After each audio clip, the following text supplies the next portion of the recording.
Hey guys, Dante FTK here, and welcome back to the channel. I've got a special guest with me, Matt Creole from Mingmag.com with me. So out of curiosity, Matt, why did y'all give the place the name Mingmag? Um, it was just a general idea to play on words of the phrase "cleanliness is next to godliness." We all know that phrase fairly well, and we decided on to play on that. Manliness is next to godliness because, if you guys know, in ancient times, men that did certain feats were almost deified as and worshipped as gods. And this is not just gender specific. And womanliness, if that's a word, can also be next to godliness as well. So that was our segue into getting men's attention along with the logo, and um, our general fan base, what we want that to be. So that's where we got the name, and it's just a simple phrase based off of an old time phrase. That definitely makes sense. And, it, and Sorry. it's just to get the ball rolling and say, okay, well, what are these guys about? And our general dynamic is between the ages of 18 and up. And this is men and women in general, but if young men and whatever age see like manliness next godliness, what are these guys about? Oh, I see a logo. Oh, this must be about man stuff. Yes, it is, but we encourage women as well to look at our website and try to learn some things that can be useful. So the name is just a grabber for the most part. That makes sense. It's good that you're also incorporating women into this, because that way, don't step on any toes, right?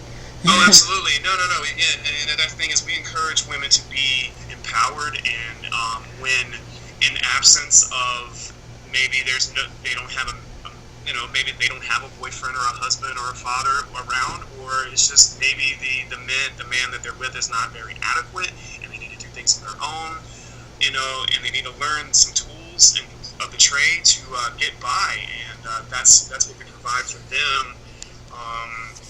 So yeah, ladies are definitely encouraged to read our site, and we encourage more of them to come out and support us. Well, thank you for clearing that up for me. Yep, no problem. I'd much rather, clear, simple message rather than confusion. Oh yeah, that's the thing that when we first established it, for the record, we were like, look, the name alone does not mean this is a man-only club. We're not the He-Man Woman Haters Club. This is for everyone, and we want everybody to enjoy it and get the most they can out of it. That's good. So, what inspired this venture? So the venture was inspired by first and foremost we had a Facebook group, and I created this group based off of I want to get a bunch of guys together and start talking, helping each other out, where it's DIY projects or construction or fitness goals, just give guys advice, and it was just a forum for guys to talk to each other, to get a rapport going and help each other out. And then Colin Sawyer, who is my CAO, Chief Analytics and also social media guru, he messaged me on Facebook one day and was like, "Hey man, do you want to take this group to a new level?" We started exchanging ideas, and I had a vision for it, and it was born. We brought in Aaron Nye, who was our IT specialist, and we brought in Joshua Crane, who was our editor-in-chief, and also another editor, Stormy Williams, and we started putting our heads together and thinking about what we're going to do, and content. We released content, and we got the ball rolling. So, and it's also been a learning curve. So, getting the inspiration came from a multitude of areas, and there's been other websites who have kind of inspired us. Just in general, seeing that also inspired me to do this. I also believe that masculinity as a whole is, I wouldn't say it's dying, I don't think it's encouraged as much as it used to be. And that's not a knock at men in general. It's just that we don't have to do the things that they used to do back when. Be self-reliant because we have all this technology to do the things. We can pay somebody to change our tire. We can pay somebody to come and do, and put a roof or some shingles on our house. But what if that technology fails? What if that all failed one day? Or we just didn't decide we don't have the money to pay these guys. Well, what are we gonna do? Do it ourselves? Well, yeah. And we were like, let's start a website and help guys utilize that dream. We're like, hey, you don't have to pay a bunch of people to do the things you want to do. You don't have to go and consult, other websites, and pay money to be like, okay, what do I do in this situation? Hey, just come to ours, read our articles. We got guys who know what they're talking about, and that really inspired us to just come up with this brainstorm of an idea and turn it into what it is right now. And hopefully, it'll get bigger and better with time, and that's our goal, and that's the inspiration. That's good. That's definitely going to encourage a lot of people to, take things into their own hands. Right. So what kind of products do you all have, out of curiosity? So the products we have, you can go on our shop, Mingmag.com. It's under shop. You can go and select T-shirts. We have coffee mugs. We have stickers. We have actually female clothing as well. Tank tops and whatnot. We have hoodies. We have beanies. And that's just the beginning. We're going to work on some other things that are in the midst right now of being produced. But we'll get that out to you. Let that be a little bit of a surprise.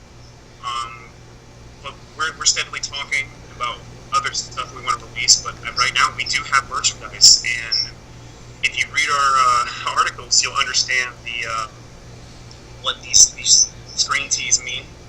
So yeah. you have to read the articles to understand what the print says, aside from the logo. Yeah. But yeah, we do have merchandise, and it's an assortment of merchandise. And we encourage people to come out and support us and buy it. Yeah, careful. You may get a mass order of hoodies, because being a female myself, I do tend to hijack hoodies. No, go ahead. Like I said, it's for everyone. But yeah, have y'all encountered any hurdles in making this site? Of course, but those mistakes, if it wasn't for those mistakes, I don't think we'd be where we are now. But yes, we have, I would say, hurdles. That's a perfect word, because with any website, I wouldn't say the website as a whole, because Aaron pretty much knocked that out of the park. But I think what we do have with our issues is sometimes we run into bumps, such as content, what we want to push out, and some things work, some things don't. They're not really obstacles, and they don't really get in the way. But the only real hurdle we had is mainly just business stuff. What merchandise we want to sell, and just other ideas, and just we have so many ideas, but we can't do it all at once, all at one time, because less is more when you're first starting out. So, but not real hurdles, but just the normal hurdles you get when you for an upstart business. Yeah, that definitely makes sense. But it's good that y'all are taking this in stride, though. We have to. And you can't. You have to take it one day at a time. We knew one day that we were going to do this. We knew that we're not going to wake up one morning and have 1.5 million readers, followers. We knew that we're not going to be the Chive overnight, or other avenues. But we knew that if we kept our heads in the game and we keep the ball moving forward and just take it one day at a time, I knew we are going to get there, because we have a good group of guys that's on the board with me that I've aforementioned, that are pretty intelligent guys, and they know what they're doing, and we talk about things. We're a team, and even as with our contributors, we discuss things with them as well, and that's what makes us us. But if we didn't make mistakes or there wasn't any hurdles, what would you learn from? You wouldn't really learn from anything. You wouldn't learn from it at all. Like, mistakes make a business. So, I'm sure McDonald's and all these multi-billion-dollar corporations made mistakes early on, and look where they are now. Very true, very true. So is it just Facebook, or do y'all spend a lot more social media than just Facebook? We do. We're everywhere. We have Instagram. We have Snapchat. We have Twitter. We have obviously Facebook. We have Stumble Upon. We have Google Plus. Sky's the limit. We're going to continue to find all the other social media outlets. We have a YouTube channel. You can check us out, and our website is directly connected with our Facebook. So if you're on Facebook and you want to check out our site, just click on over to Facebook or our Facebook page and click the link, and you're there. So yeah, we're trying to get every social media avenue as much as possible, and we'll continue to grow and use that to expand our universe. That's good. At least you know that you'll be able to reach people. That's the plan. Alright, is there anything else you want to add? Other than check out my magazine, or check out Mingmag, you won't be disappointed. Alright. You'll learn some things, and just have fun with it. Alright. Well, I guess that's all for now. This has been Dante FTK with Matt Creel from Mingmag.com. See y'all next time, alright? Bye.